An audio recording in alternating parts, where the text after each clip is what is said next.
Hello friends, welcome to my YouTube channel. Friends, आज हम करने वाले हैं साइकोलॉजी एजुकेशन के मोस्ट इम्पॉर्टेंट क्वेश्चन, क्योंकि एग्ज़ाम बहुत ही पास है। तो इसलिए आज हम फटाफट से ये 100 क्वेश्चन हम करेंगे। तो शुरू करते हैं। पहला क्वेश्चन है कि मनोविज्ञान के संबंध में मैकडगल की परिभाषा है।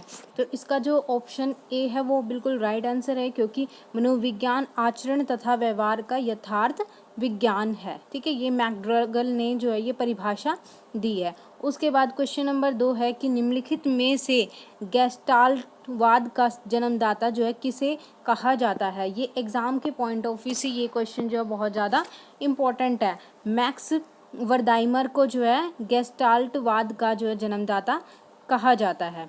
उसके बाद है कि पावलव का जो सिद्धांत है को कंप्यूटर स्टिमुलेशन द्वारा कौन सी मशीन बताती है। ठीक है, इसको जो बताती है ये होफमैन मशीन जो है इसको बताती है उसके सिद्धांत को। उसके बाद क्वेश्चन नंबर 4 है कि शिक्षा मनोविज्ञान व्यक्ति के जन्म से लेकर वृद्धावस्था तक सीखने के अनुभवों का वर्णन तथा व्याख्या है। यह कथन किस मनोवैज्ञानिक का है। यह कथन है क्रो का, जो कि पूरी बीएड के अंदर जो है डेफिनेशन जो है इसकी बहुत ही ज़्यादा इम्पोर्टेंट मानी जाती है। तो ये जो डेफिनेशन है ये कहा है कि भाई शिक्षा मनोविज्ञान व्यक्ति के जन्म से लेकर जो है वृद्धावस्था तक सीखने के अनुभवों का वर्णन तथा व्याख्या है, ये कहा है क्रो ने। उसके बाद है कि शिक्षा के द्वारा मानव व्यवहार में परिवर्तन किया जाता है तथा मानव व्यवहार का अध्ययन ही मनोविज्ञान कहलाता है। यह कथन किस मनोवैज्ञानिक का है। तो यह कथन है ब्राउन का। ठीक है, उन्होंने क्या कहा है कि भाई शिक्षा के द्वारा मानव के जो व्यवहार, उसके बिहेवियर में जो चेंज होता है उसी को ही हम क्या कहते हैं, जो है शिक्षा मनोविज्ञान जो है वो कहलाता है। ठीक है, एजुकेशन भी मेनली क्या करती है कि जो व्यक्ति के व्यवहार में जो वो चेंज लेके आती है। ठीक है, एजुकेशन को हम ये भी कह सकते हैं कि जिससे व्यक्ति के व्यवहार में परिवर्तन हो वही एजुकेशन है। तो साइकोलॉजी भी वही है। तो ये कहा है ब्राउन ने। उसके बाद मानव व्यवहार एवं अनुभव से संबंधित निष्कर्षों का शिक्षा के क्षेत्र में प्रयोग शिक्षा मनोविज्ञान कहलाता है। कि ये कहा है स्किनर ने। ठीक है, इन्होंने इसके मानव व्यवहार के साथ जो है अनुभव से जोड़ दिया कि भाई उसका निष्कर्ष यानी कंक्लूजन जो है शिक्षा के क्षेत्र में प्रयोग शिक्षा मनोविज्ञान जो है ये कहलाता है। उसके बाद शिक्षा मनोविज्ञान शैक्षिक विकास का क्रमिक अध्ययन है। यह कथन किस मनोवैज्ञानिक का है। यह कथन है J.M. स्टीफन। ठीक है, ये जो परिभाषा है ये बहुत ही मोस्ट इम्पॉर्टेंट परिभाषा है जो कि एग्जाम में हमें देखने को मिलती है। फिर है शिक्षा मनोविज्ञान शैक्षिक परिस्थितियों के मनोविज्ञान पक्षों का अध्ययन है। यह कथन किस मनोविज्ञान का है। यह जो कथन दिया है यह दिया है ट्रो ने। ठीक है, नाम बहुत छोटा है बट जो कहा है कि भाई शिक्षा जो है परिस्थिति, जो सर्कमस्टांसेस होती है उसमें जो है साइकोलॉजिकल जो एस्पेक्ट होते हैं उसका जो स्टडी है या अध्ययन है वही क्या है, मनोविज्ञान है। उसके बाद है कि शिक्षा की प्रक्रिया पूर्णतः मनोविज्ञान की कृपा पर निर्भर है। यह कथन किस मनोवैज्ञानिक का है। यह कथन है B.N. झा का। उसके बाद है 10वां क्वेश्चन की शिक्षा मनोविज्ञान शैक्षिक परिवेश में व्यक्ति के विकास का व्यवस्थित अध्ययन है। यह कथन किसका है। यह कथन है S.S. चौहान का। उसके बाद है नेक्स्ट क्वेश्चन की शिक्षा मनोविज्ञान की औपचारिक आधारशिला कब रखी गई। ठीक है, ये भी बहुत मोस्ट इम्पॉर्टेंट क्वेश्चन है कि 1889 में जो है शिक्षा मनोविज्ञान की जो औपचारिक आधारशिला है वो रखी गई थी। ये मोस्ट इम्पॉर्टेंट है। ठीक है, उसके बाद निम्नलिखित में से किसके प्रयासों से शिक्षा मनोविज्ञान की औपचारिक आधारशिला सन 1889 में रखी गई थी। लेकिन ये बता रहे कि किसने प्रयास किए थे। ये किए थे स्टेनले हॉल के प्रयासों से। ठीक है, तो ये जरूर हमें याद रखा है। दोनों जो क्वेश्चन है ये बहुत इंपॉर्टेंट है। स्टेनले हॉल के प्रयासों से 1889 में जो है शिक्षा मनोविज्ञान की औपचारिक आधारशिला रखी गई थी। ठीक है, उसके बाद है शिक्षा मनुष्य की क्षमताओं का स्वाभाविक प्रगतिशील तथा विरोधहीन विकास है। यह परिभाषा किस मनोवैज्ञानिक की है। ये परिभाषा है पेस्टालोजी की।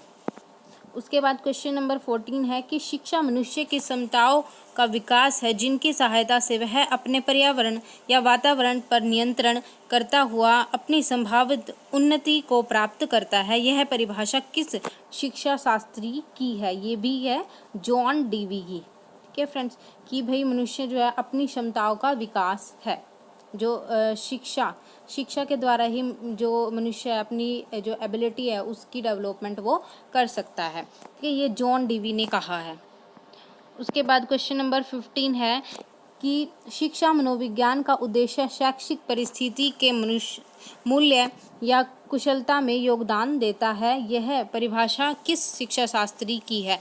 ये दी है परिभाषा स्किनर ने, कि शिक्षा मनोविज्ञान का जो उद्देश्य है, मेन एम है, शैक्षिक परिस्थिति के मूल्य और कुशलता में योगदान देना है। उसके बाद क्वेश्चन नंबर 16, शिक्षा मनोविज्ञान वह विज्ञान है जिसमें छात्र शिक्षण तथा अध्यापन का क्रमबद्ध अध्ययन किया जाता है। यह परिभाषा किस शिक्षा शास्त्री की है? ये जॉन एफ ट्रेवर्स की है। 17, निम्नलिखित में से व्यवहारवाद के प्रतिपादक है। ये भी बहुत ही मोस्ट इम्पॉर्टेंट क्वेश्चन है कि व्यवहारवाद का जो प्रतिपादन है वो किसने किया है? ये है वॉटसन ने किया है। किसने किया है? वॉटसन ने। ये भी मोस्ट इम्पॉर्टेंट क्वेश्चन है।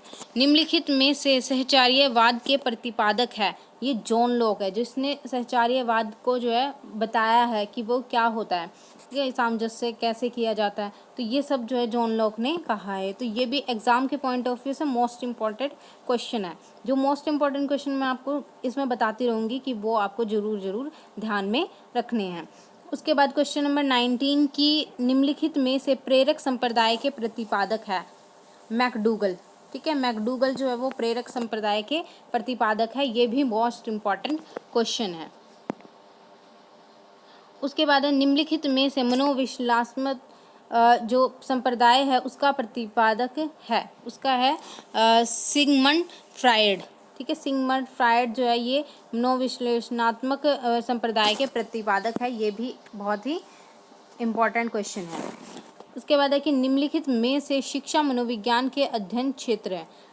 इसके 3 अध्ययन क्षेत्र है। बालक के वंशानुक्रम तथा वातावरण का अध्ययन, बालक की विकास अवस्थाओं का अध्ययन, अधिगम क्रियाओं का अध्ययन। ये भी बहुत ही इम्पॉर्टेंट क्वेश्चन है।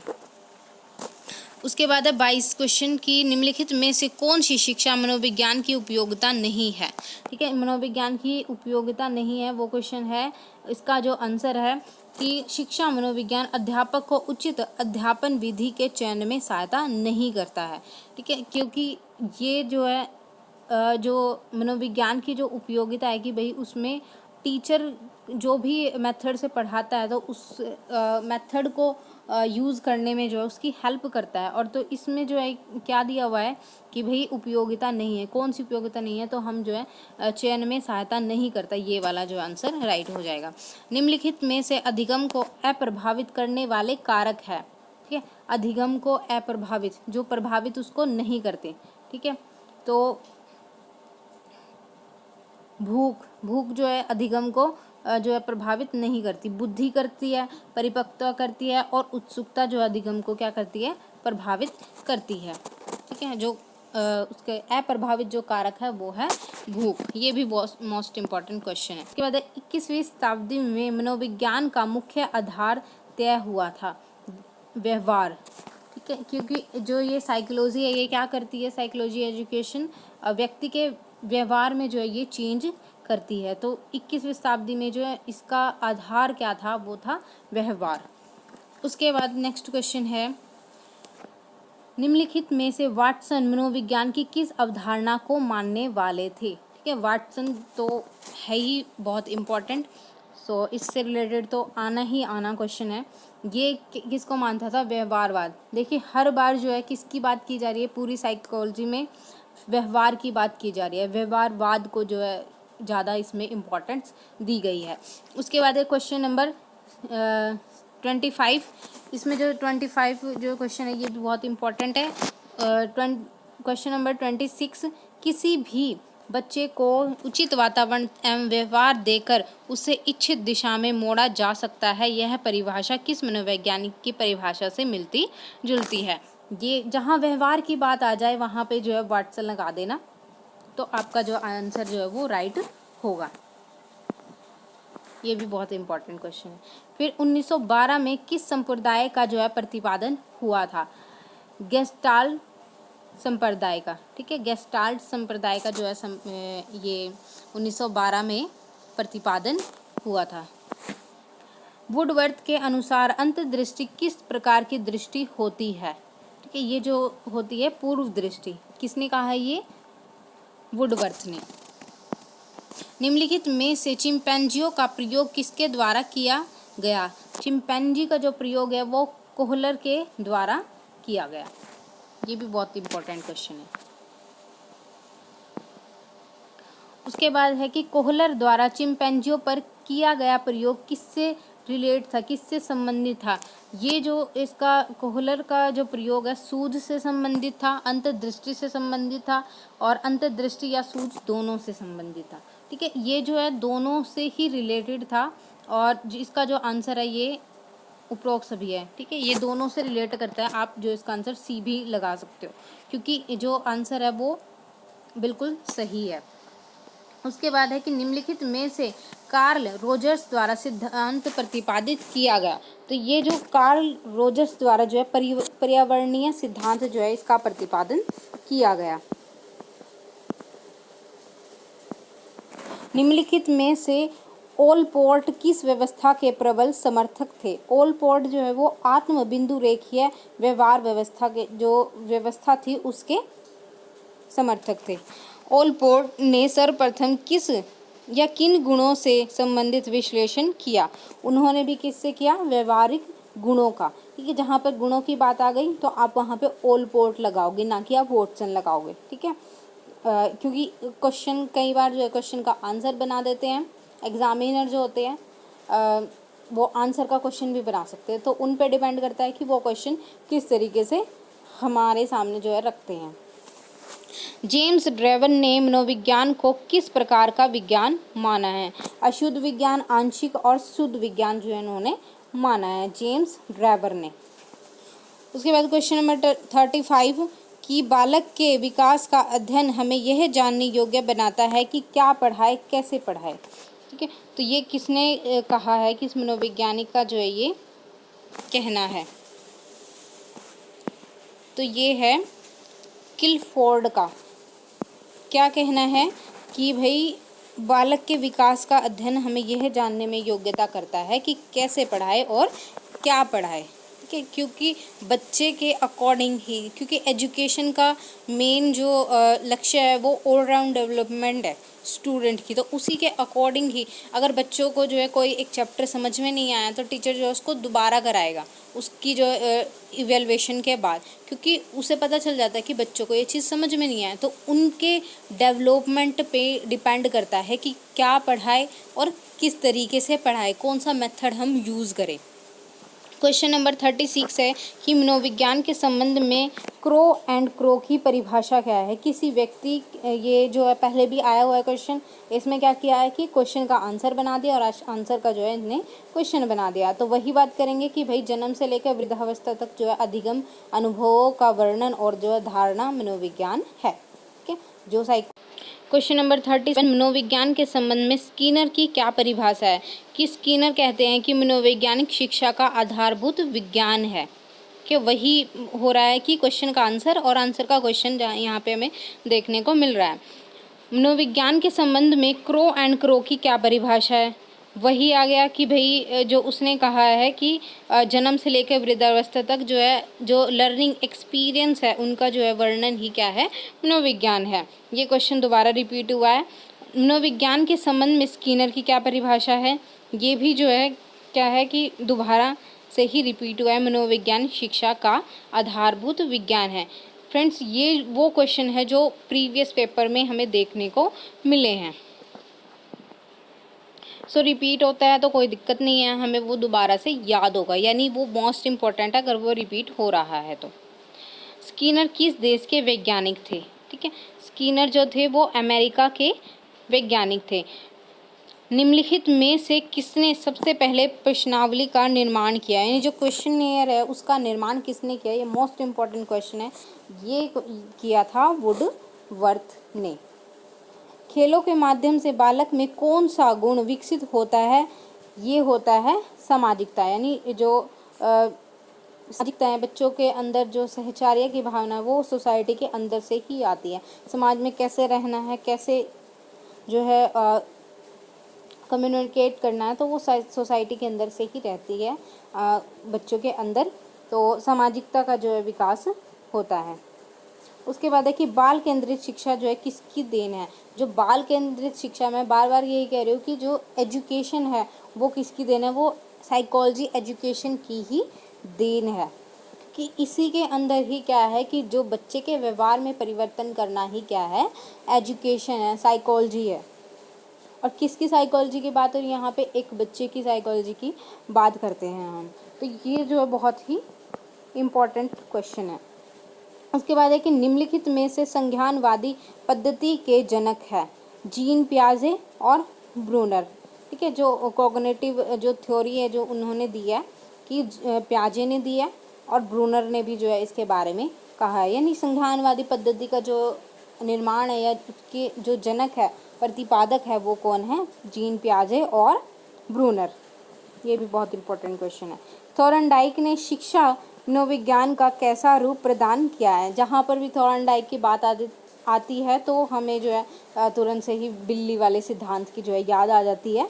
सो इसका जो मनोवैज्ञानिक का जो रूप है वो निश्चित और स्पष्ट है। मोस्ट इम्पॉर्टेंट क्वेश्चन है। देन है कि शिक्षा मनोविज्ञान के संदर्भ में सर्वाधिक उपकथन या उपयुक्त कथन है। शिक्षा मनोविज्ञान की शिक्षा के क्षेत्र में एक शाखा है। क्वेश्चन नंबर 47 है कि बाल केंद्रित शिक्षा के लिए किस मनोवैज्ञानिक ने शिक्षा शास्त्रियों का ध्यान केंद्रित किया। तो ये जो ध्यान केंद्रित किया है वो रूसो ने, कि भाई जो शिक्षा है वो बाल केंद्रित होनी चाहिए।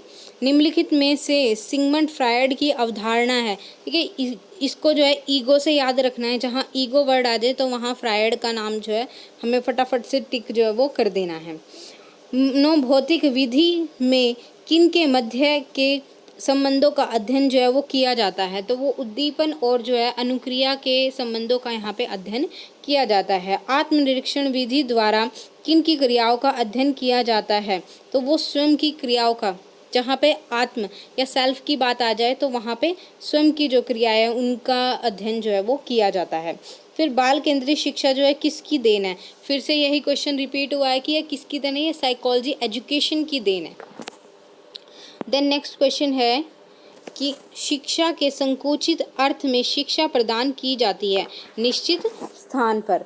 बालकों की रुचि, शारीरिक मानसिक योग्यता तथा विभिन्नताओं का ध्यान किस प्रकार के शिक्षण में रखा जाता है। ये रखा जाता है मनोवैज्ञानिक शिक्षण में। निम्नलिखित में से लंबात्मक विधि का अध्ययन किसने किया था। तो ये किया था कार्ल सी गैरिसन ने। निम्नलिखित में से मनोविज्ञान की मन का विज्ञान किसने कहा। ये कहा अरस्तु ने। ये एग्जाम के पॉइंट ऑफ व्यू से बहुत ही इम्पोर्टेंट है कि मन का विज्ञान जो है वो किसने किया है, किसने कहा है। तो वो कहा है अरस्तु ने। निम्नलिखित में से शिक्षा का केंद्र क्या है। ये तो मोस्ट इम्पॉर्टेंट क्वेश्चन है कि बच्चे जो है शिक्षा का केंद्र बिंदु है, क्योंकि पूरी एजुकेशन जो है वो किसके सेंटर में है, वो सिर्फ बच्चे के इर्द गिर्द जो है वो घूमती है, कि पूरी की पूरी एजुकेशन। देन है कि खेल को ऐच्छिक तथा आत्म प्रेरित क्रिया किस मनोवैज्ञानिक ने बताया। ये स्टर्न ने बताया। निम्नलिखित में से समाज विधि के जो प्रणेता है वो है J.L. मोरिनो।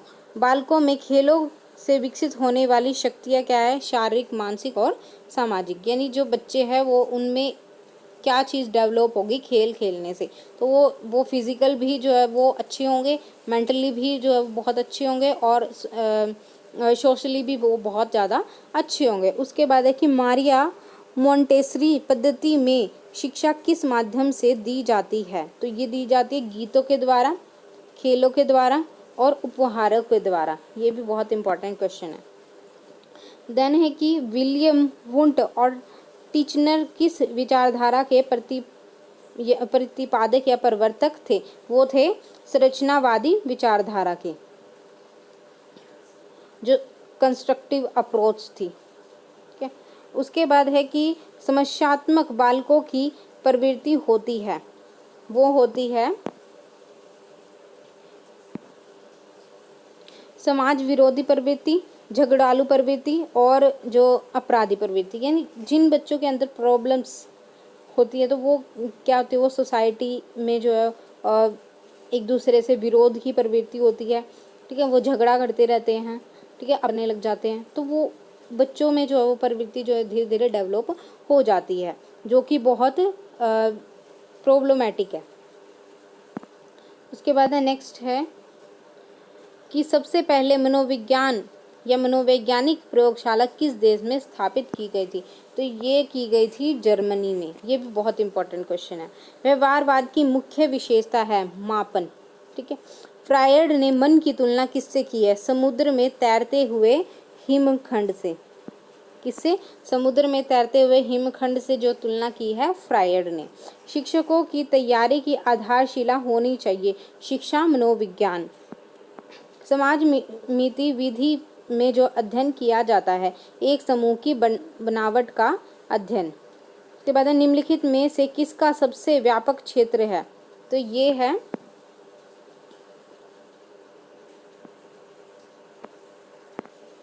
मनोविज्ञान का। क्वेश्चन नंबर 69, चेतन, अर्धचेतन और अचेतन किसके अंग है? ये है चेतना के। अंतर्दर्शन विधि दूसरी विधियों से अपेक्षाकृत है, तो यह है पुरानी विधि। निम्नलिखित में से विलियम वुंट ने मनोविज्ञान को बताया है? चेतना का विज्ञान। निम्नलिखित में से मिलसबरी ने मनोविज्ञान को बताया है? मानव व्यवहार का विज्ञान। विलियम वुंट किस प्रकार के मनोविज्ञान के जनक माने जाते हैं? प्रयोगात्मक मनोविज्ञान के।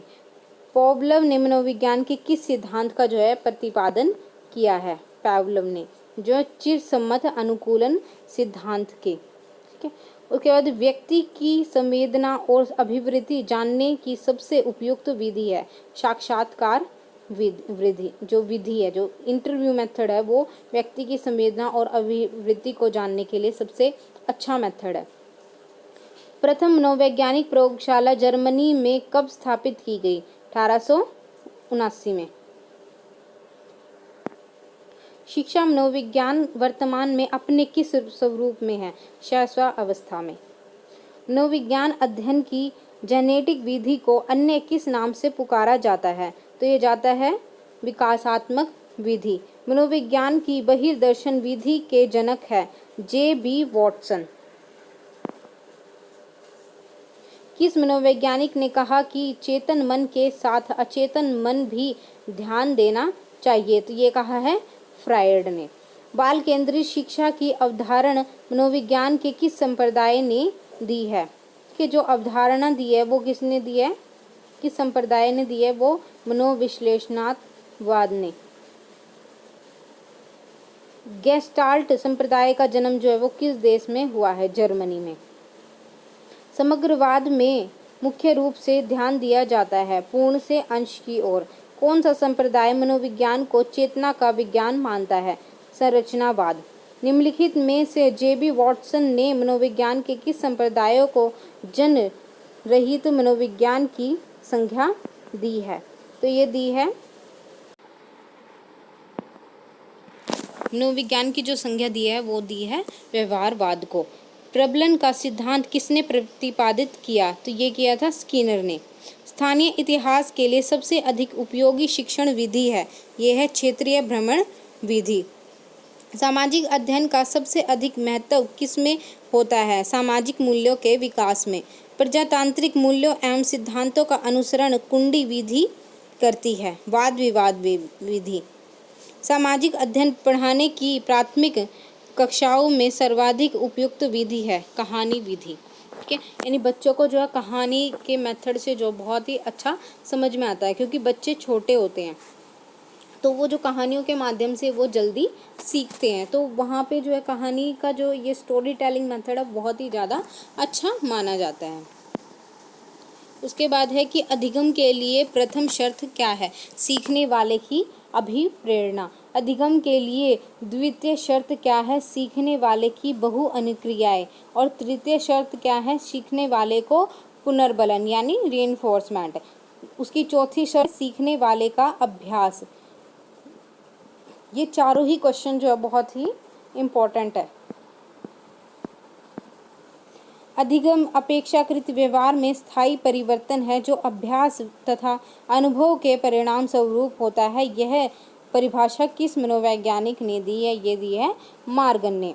अनुभव एवं प्रशिक्षण द्वारा व्यवहार में संशोधन की अधिगम है, यानी संशोधन ही अधिगम है व्यवहार के अंदर। यह परिभाषा जो है किस वैज्ञानिक ने दी है? ये दी है गेट्स ने। अधिगम आदतों, ज्ञान और अभिवृत्तियों का अर्जन है। यह परिभाषा किस मनोवैज्ञानिक ने दी है? ये दी है क्रो ने। व्यवहार के कारण व्यवहार परिवर्तन अधिगम है। यह परिभाषा किसने दी है? गिलफोर्ड ने।